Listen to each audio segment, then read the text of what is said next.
Hello students, आज हम लोग ऑप्टिक्स का एक टॉपिक पढ़ेंगे, मिरर। तो आइए जानते हैं हम लोगों के पास कितने टाइप के मिरर होते हैं और वो कैसे दिखते हैं। इन सब चीजों के बारे में आइए जानते हैं। हमारे पास 3 टाइप के मिरर हैं: plane mirror, convex mirror, concave mirror. अब ये प्लेन मिरर क्या है? एक मिनट समझिएगा। मेरे पास एक बहुत बड़ा स्फेयर है, और मैंने इसका एक छोटा सा पार्ट ले लिया है। अब ये पार्ट मुझे कुछ इस तरह से दिख रहा है और मैंने इसके एक तरफ पॉलिश कर दी, तो ये बन गया मेरा प्लेन मिरर, जिसके एक तरफ पॉलिश होती है और दूसरा रिफ्लेक्टिंग सरफेस होता है, परावर्तक तल होता है। अच्छा, अगर मेरे पास एक छोटा स्फेयर होता, ट्रांसपेरेंट स्फेयर, और उसका मैं एक छोटा सा पार्ट लेता, तो वो कुछ है इस तरह से दिखता, इस तरह से दिखेगा। अब मैं इसके बाहर यदि पॉलिश कर दूं, तो ये मेरा हो जाएगा कॉनकेव मिरर। और इसी पार्ट को देखना जरा, यही पार्ट है, और मैंने इसके भीतर पॉलिश कर दी, तो रिफ्लेक्शन कहां से होगा? बाहर से। ये हो जाएगा convex mirror. Plane mirror, concave mirror, convex mirror. अब प्लेन मिरर का क्या काम है?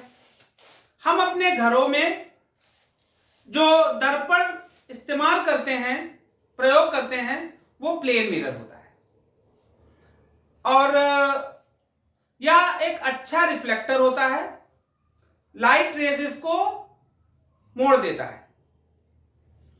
अब ये हमेशा ऑब्जेक्ट की जो इमेज बनाता है, जितनी दूर ऑब्जेक्ट होता है उतनी ही दूर बनाता है।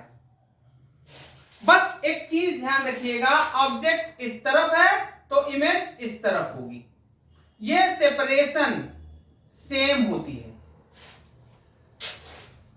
दूसरी बात, प्लेन मिरर जो होगा, ये ऑब्जेक्ट की हमेशा वर्चुअल इमेज बनाएगा, आभासी प्रतिबिंब बनाएगा। और प्लेन मिरर का जो मैग्निफिकेशन होता है, मैग्निफिकेशन मतलब -v/u, कितने गुना बड़ी इमेज है, ये होता है मैग्निफिकेशन। ये +1 होता है। प्लेन मिरर की जो रेडियस ऑफ कर्वेचर होती है, इस प्लेन मिरर की रेडियस ऑफ कर्वेचर जो होती है वो इन्फिनिटी होती है। फोकल लेंथ वो भी इन्फिनिटी होती है, क्योंकि ये एक ऐसे गोले का छोटा हिस्सा होता है जिसकी रेडियस अनंत है।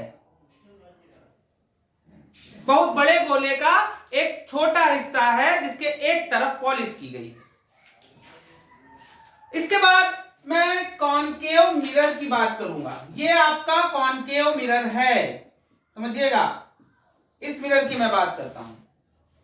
कॉनकेव मिरर जो है, ये कन्वर्जिंग मिरर के नाम से भी जाना जाता है। लाइट रेजेस को कन्वर्ज कर देता है। ये रियल इमेज भी बनाता है और वर्चुअल इमेज भी बनाता है। जब ये रियल इमेज बनाता है तो इमेज हमेशा उल्टी बनती है और वर्चुअल इमेज सीधी बनती है। कॉनकेव मिरर का कहां प्रयोग होता है? कॉनकेव मिरर का प्रयोग डेंटिस्ट करते हैं, दांत का डॉक्टर, और मेडिकल में कई जगह कॉनकेव मिरर का प्रयोग किया जाता है। दांत के डॉक्टर के पास एक औजार होता है, उसमें इसका प्रयोग किया जाता है और मुंह में इस मिरर को डाल करके कहां कैविटी है इसको देख लिया जाता है, बड़ी इमेज बनाता है, वर्चुअल इमेज बनाता है। अच्छा, और कॉनकेव मिरर का कहां उपयोग है? नाई की दुकान पे, मतलब कि दाढ़ी बनाने के लिए कॉनकेव मिरर का प्रयोग किया जाता है। अब नंबर आता है कॉन्वेक्स मिरर का। कॉन्वेक्स मिरर क्या है? कॉन्वेक्स मिरर एक गोले का, ट्रांसपेरेंट गोले का हिस्सा है जिसके भीतर पॉलिश है और रिफ्लेक्टिंग सरफेस ये है, ये रिफ्लेक्टिंग सरफेस है, परावर्तक तल है। अब देखिएगा कॉन्वेक्स मिरर में हो क्या रहा है, ये जो होता है बहुत वाइड एरिया को, बहुत बड़े एरिया को देख सकता है। इसको हम डाइवर्जिंग मिरर के नाम से भी जानते हैं। रियर व्यू मिरर या साइड व्यू मिरर, व्हीकल्स में जो साइड में दर्पण लगे रहते हैं, ये कॉन्वेक्स मिरर ही होता है, उत्तल दर्पण होता है। बहुत पहले जो बड़ी बड़ी दुकानें होती थी वहां पर भी इसका प्रयोग किया जाता था। ये वाइड एरिया को देख लेता है तो उस मिरर में दुकान में क्या हो रहा है, कौन क्या कर रहा है, उस मिरर में सब कुछ पूरे एरिया को कवर कर रहा था ना, तो उसमें देख सकते हैं। अब मैं अपने नेक्स्ट वीडियो में आप लोगों को इमेज के बारे में बताऊंगा, प्रतिबिंब क्या होता है और कैसे बनता है। Thank you students.